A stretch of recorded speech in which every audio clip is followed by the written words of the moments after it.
النهارده ريفيو مختلف عن اي ريفيو عملناه على القناه قبل كده، وده لسببين. السبب الاول ان انا بحب العربيه دي جدا، السبب الثاني ان احنا معانا مكوك فضائي نزل على الارض. النهارده هنتكلم عن تصميمها من بره، تصميمها من جوه، اكتر الحاجات اللي هتضايقك فيها واكتر الحاجات اللي هتعجبك فيها، واكيد هنجرب قيادتها وتسارعها المخيف.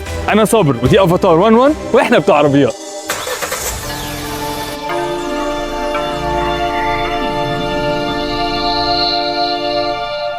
دي نسخة الماكس، أعلى فئة ممكن تجيبها في نسخة الدفع الخلفي، والنسخة دي مش موجودة عندنا في مصر لأن نسخة الوكيل اللي نازلة بالبطارية الصغيرة، بينما اللي نازل بالبطارية الكبيرة اللي زي دي هي النسخة الدفع الكلي. وأسعارهم في الوكيل نسخة الدفع الخلفي 2,930,000 ونسخة الدفع الكلي اللي فيها بطارية زي دي 3,230,000. واحنا بنتكلم عن مقدمة العربية هنا، فمع بداية ظهور العربيات الكهرباء مع تسلا كان دايما الفكرة موجودة عشان يبقى عربية فيوتشرستيك وتدل على الكهرباء انها تبقى جريلس او ما فيهاش شبكة امامية. التصميم ده عصري، بس في اوقات كتيره ما كانش بيظبط، خصوصا مع المصممين الاوروبيين، والعربيه بتبقى اقرب للصابونه منها للعربيه الفيوتشرستيك. بس هنا الموضوع مختلف تماما، هنا نفس الواجهه المصمطه بس الابداع كله جاي من الاضاءه. الإضاءة اللي موجودة هنا خطين رفيعين جدا من الدي تايم راننج لايت، وفيهم الدايناميك الإشارات مدية شكل العربية شبه البومرانج كده. البومرانج ده عامل هوية مميزة جدا للعربية دي، وهوية كمان لأفاتار نفسها، لأن ده موجود في كل عربيات أفاتار. بس الفرق هنا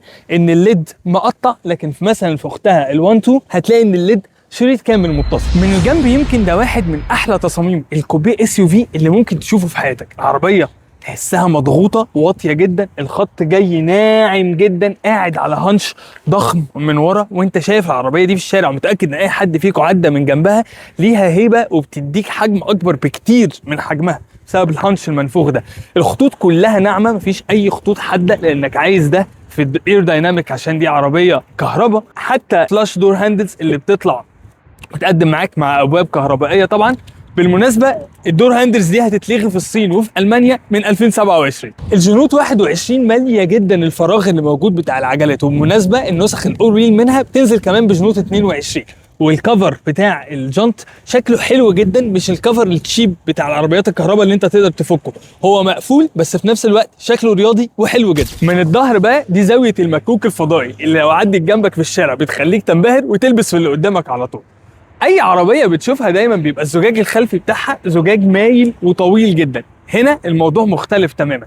عندك فيرتيكال رير ويندو، حرفيا كانها شباك، شراعه صغيره جايه بزاويه عموديه جدا، مع الجزئين اللي جايين محاوطينها دول بنسميهم عندنا في عماره فلاينج باتريسيز. تحس انك داخل كاتدرائيه في ميلانو مثلا، جوثيك اركتكتشر جدا الحته دي. هتقولي بس الشراعه دي مش عمليه، مش هشوف منها، دي حقيقه، عشان كده حاطين لك الكاميرتين دول يبقوا زي عين البني ادم، يعرف يجيبوا لك الرؤيه الخلفيه بعمق كويس جدا. عندك من ورا ليد بار طويل وكلين جدا مستمر وداخل من جنب العربيه، شكله حلو قوي بالليل وبيدي واقع حلو للعربيه بالليل زي واقعها الصبح بالظبط. عندك من تحت ديفيوزر ممتد جدا وشكله حلو، وعندك من فوق سبويلر كهرباء بيفتح على السرعات العاليه، وهتحتاج الاثنين دول مش شكل. العربيه بتتسارع من 0 ل 100 في 6 ثواني ونص بس. مرحبا بكم في كابينه التحكم في المكوك الفضائي. مش هقدر ابدا يا جماعه الكلام على الداخليه من غير ما اتكلم عن الحته اللي موجوده ورا هنا دي.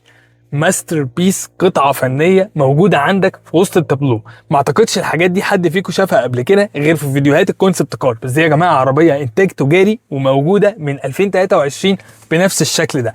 الجزء اللي في النص ده اللي معمول على شكل فورتكس او دوامه، المفروض ان هو سبيكر، بس هو معمول على الشكل ده عشان يعمل لك ايموشنال فورتكس، والعربيه دي فعلا تدخلك في دوامه مشاعر. الكونسول كله معمول سيمتريك جدا، مقسوم كله على الفورتكس اللي في النص ده على الكور سباين بتاع الانتيريور، ومعمول سيمتريك، شاشه وسطيه 10 للسواق وشاشه 10 تانية للباسنجر اللي قاعد جنب السواق. وبالمناسبه عليها بروتكشن عشان انا وانا سايق ما اقدرش اشوفها وما تشغلنيش عن السواقه. عندك في النص شاشه وسطيه 15 انش من هواوي طايره فلوتنج قدام الفورتكس اللي في النص دي. الخامات كلها مفيش سوفت اكتر من كده، نابا ليزر، وعندك لاج اكستنشن للكرسيين، وعندك تبريد وتسخين ومساج في كل كراسي العربيه. عجله القياده فيوتشرستيك جدا، ما عندكش فيها غير التحكمات الطايره برضو فلوتنج دي، وعندك هنا فيس اي دي زي بتاع الايفون، وكاميرا تراقب انتباهي اثناء القياده. الانتيريور كلين جدا لدرجه انك مش هتلاقي فتحات التكييف، مش هتعرف هي فين، وده لان مفيش شفرات توجه منها الهواء بتاع التكييف. طب هوجه هواء التكييف ازاي؟ ده ياخدنا لاكتر 6 حاجات هتضايقك في الافاتار ال11.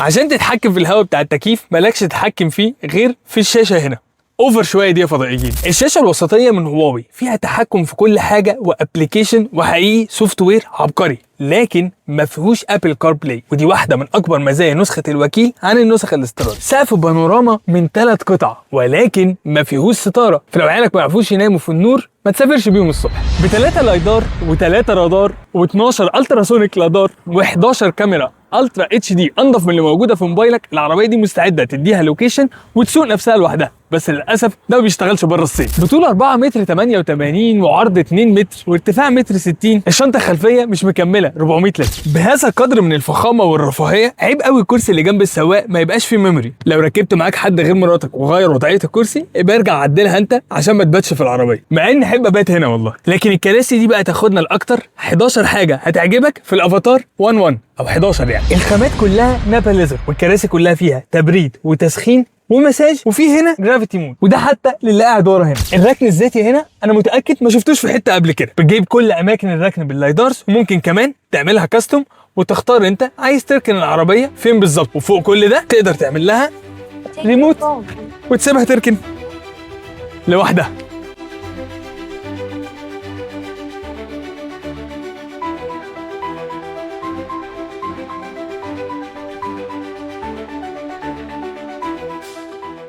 الشنطه الخلفيه صغيره، بس عندك شنطه اماميه بيسموها فرانك وساعتها 94 لتر، وعندك فيها كمان طبه هنا عشان لو هتعملها ايس بوكس، على عكس اختها ال1 2 لان عندك ازاز خلفي. عندك هنا مرايه وسطيه، ولو مضايقاك ومش شايف منها سهله دوس هنا بقت كاميرا. عندك هنا كاميرتين يراقبوا انتباهك وانت سايق، ولو نمت او غفلت العربيه هتنبهك، ما انتبهتش العربيه هتتولى التحكم بنفسها وتركن على جنب. ولو انت في الصين هتتصل في الطوارئ، في مصر مش عارف هتتصل بمين الصراحه. وعندك كمان هنا فيس اي دي زي بتاع الايفون، يتعرف عليك اول ما تركب، يظبط لك وضعيه الكرسي، تبريد، تسخين الطاره، المساج، المرايات كمان، ناقص يبقى سيرفيس يطبطب عليك بعد يوم عصيب. بجمله الكاميرات عندك هنا كاميرا تاخد بيها سيلفي للذكرى اللي راكب معاك في العربيه. ابواب العربيه كلها كهرباء عشان ما تحتاجش تمد ايديك وتتعب، وده في ال4 ابواب، ولو حد رخم واقف قدامها هتقف لحد ما يبعد وتفتح لوحدها. وعايز تقفل باب العربيه مش مشكله، اديله زقه بسيطه. الجلاف بوكس هنا بباسورد عشان تحط فيه مقتنياتك، هتنزل من هنا وتحط الجلاف بوكس وتكتب الباسورد يفتح. ببطاريه كبيره 116 كيلو وات متوصله على موتور بيطلع 309 حصان و370 نيوتن متر، بيدفعوا العجل الخلفي مدى العربيه دي الصيني 815 كيلو، يعني 660 تقريبا دبليو ال تي بي، يعني المدى الفعلي بتاعك هيبقى حدود 530 550 كيلو. بروتوكول شحن صيني طبعا، ودي واحده تانية من مزايا عربيه الوكيل. واصيع حاجه بقى معاك موبايل ابلكيشن، وده موجود في نسخه الوكيل ونسخ الاستيراد، تقدر تتحكم فيه بكل حاجه في العربيه حتى لو عايز تحركها من مكانها. بجنود 21 النسخه دي ما فيهاش ادابتيف سسبنشن، بس فيها دبل ويش بون رياضي امامي ومالتي لينك للراحه على الخلفي.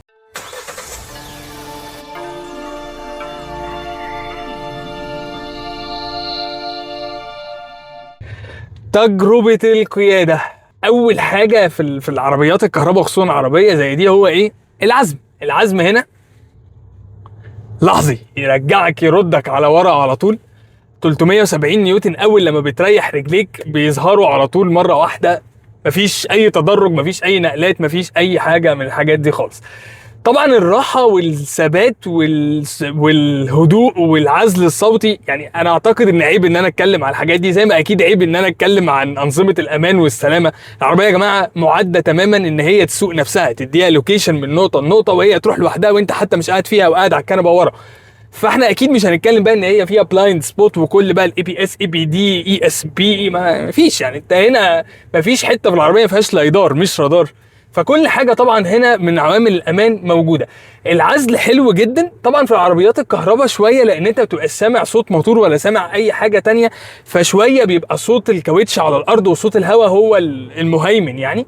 لكنهم لا، العربيه معزوله كويس رغم ان الشبابيك كلها فريمليس، واغلب العربيات الشبابيك الفريمليس ما بيبقاش عزل الصوت فيها احسن حاجه، لكن هنا لا، عزل الصوت كويس. السرعه القصوى بتاعت العربيه هنا 200 كيلو متر في الساعه، وهي طبعا تجيبهم كده زي السلام عليكم يعني، مفيش فيها اي حاجه خالص. طبعا النسخه دي وكل النسخ حتى الاول ويل اللي بتنزل عندنا في مصر من نسخ الوكيل ما فيهاش ادابتيف سسبنشن. اي عربيه كهرباء ببطاريه كبيره 116 زي البطاريه اللي معانا هنا دي لازم يكون فيها اير سسبنشن. طيب ده ليه؟ هقولها لك بحاجه بسيطه جدا. اللي عامل العربيه دي مع هواوي شانجان عندها عربيه نفس المقاسات بالظبط، وعربيه كمان بريميوم يعني خاماتها برضو تقيله. اليونيكي شانجان يونيكي تقريبا نفس المقاسات، فرق ملي صغير، مثلا ملي في الطول ملي في العرض، كام ملي في الطول كام ملي في العرض، دي الفروق. العربيه دي وزنها اتقل من الشانجان اليونيكي اللي هي نفس ابعادها من نفس الشركه 220 كيلو تقريبا. فده فرق وزن يا جماعه مش قليل. مهما كان نظام التعليق كويس، نظام التعليق هنا كويس جدا، بس مهما كان نظام التعليق كويس صعب جدا يتخلص من الوزن الكبير ده في هبوط ارضي او في حفره زي دي. بصوا العربيه نزلت في وزن في العربيه، انت كانك على طول محمل العربيه. وطبعا على السرعات العاليه، والعربيه دي بتجيب السرعات العاليه دي بمنتهى السهوله. المناوره بقى ما بتبقاش، مش هقول صعبه، بس ما بتبقاش بامان اللي انت حاسه وانت سايقها على السرعات القليله، او لو هي بادابتيف سسبنشن، لان في الاخر مش هتعرف تعاند الفيزياء. الوزن بيتحكم معاك وبياخد العربيه في الاتجاه اللي انت موديها فيه. طبعا الانظمه الذكيه بقى اللي موجوده في العربيه هنا لا تعد ولا تحصى. واحد مثلا من الحاجات البسيطه قوي بس ذكيه قوي مش هتلاقيها في عربيات كتير، انا دلوقتي عايز اغير الحاره اللي جنبي، هدي اشاره واروح على الحاره اللي جنبي. بصوا يا جماعه الطاره ما لفتش على الاخر، انا وقفت خلاص، وقفت دلوقتي في الحاره. ايه اللي حصل؟ الاشاره قفلت لوحدها رغم ان انا ما لفتش الدريكسيون لحد ما اوصل للوك بتاع الاشاره، بس الاشاره قفلت لوحدها لان هي عرفت ان انا كنت مدي الاشاره بس عشان اغير الحاره. في بقى شويه تريكات زي دي كتير موجوده في العربيه بتستعمل فيها انظمه السلامه واللادار واللايدارز والكاميرات اللي موجوده فيها، بجد بتخلي العربيه مستوى تاني من التكنولوجيا والذكاء انت ما شفتوش قبل كده. من الحاجات برضو اللطيفه في البرد التلج اللي احنا فيه ده تسخين الطاره. شغلناه اول لما قعدنا وانا حاليا ايدي اتدفت على الاخر ولا كاني حاططها في ميه سخنه. ممتع جدا يا جماعه. كنت متخيل ان انا ممكن اقول على تسخين الطاره في مصر ان هو حاجه مفيده، بس لا، الجو النهارده ساقع قوي وانا عندي برد فهي مفيده. انت طبعا عارف بقى ادابتيف كروز كنترول وانتليجنت كروز كنترول. هنا عندك لين كروز كنترول اللي هو الفيرجن بتاع القياده الذاتيه خارج الصين.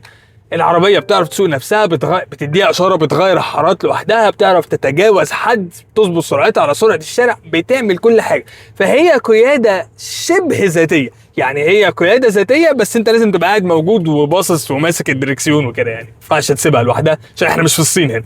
المدى العربيه حاليا فيها 86% ومدياني 635 كيلو رغم ان انا بدوس، فطبعا ده مدى ممتاز جدا. والريجن بريكنج بيساعد جدا في الموضوع ده. شيل رجلي، العربيه بتهدي على طول وممكن تقف، فانت ممكن تسوق العربيه هنا بوان بادل درايفنج، ودي حاجه ممتعه جدا في العربيات الكهرباء والعربيات الهايبرد، لازم انك تتعود عليها. طبعا النظام الصوتي هنا من شركه ميريديان، عندك سماعات في كل حته في العربيه برضو، يعني في المستوى ده اكيد مش هنتكلم عن النظام الصوتي. النظام الصوتي عبقري ورائع. يعني التوجيه بتاع الطاره انت تقدر تتحكم فيه. حاليا هي شويه موجوده على المود بتاع السبورت، فالتوجيه شويه تقيل بس هو ديناميك، يعني بيتغير مع سبورت مع المود بتاعك مع سرعتك، وتعرف انت تعمل له كاستمايزيشن، تختار التقل بتاع الطاره زي ما انت حابب. يعني خلينا بقى ناخد تسارع كده لحظي تشوف الكهرباء بتعمل ايه.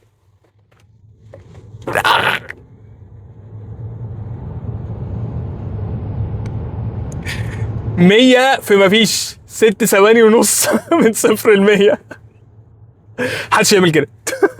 يمكن الحته دي في الطاره غريبه شويه ومحتاجه تعود، يعني وانا بلف الدركسيون يمين وشمال كذا مره ايدي تلف على الحته دي، يعني محتاجه اتعود شويتين، بس يعني هتتعود عليه. خلي ايدك فوق على طول وامسك بصوره كويسه.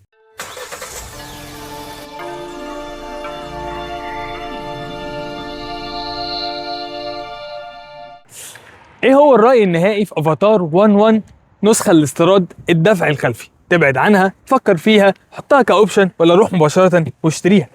لو هتبقى عربيتك الوحيدة واشك على الفئة السعرية دي، فاكيد زي اي عربية كهرباء اقول لك ابعد عنها. لكن لو هتبقى العربية التانية ليك او لابنك او لزوجتك وميزانيتك 3 مليون جنيه، اكيد روح مباشرة واشتريها. وانا شخصيا لو هختار النسخة بتاعت الوكيل، بس الدفع الكلي مش الدفع الخلفي اللي ب 3 مليون 230. وده لان القيادة الذاتية اللي بالشكل كامل ما اعتقدش عمرها هتشتغل عندنا في مصر. احنا لسه بنقفل فرامل الطوارئ، بنتضايق من تغيير الحارات.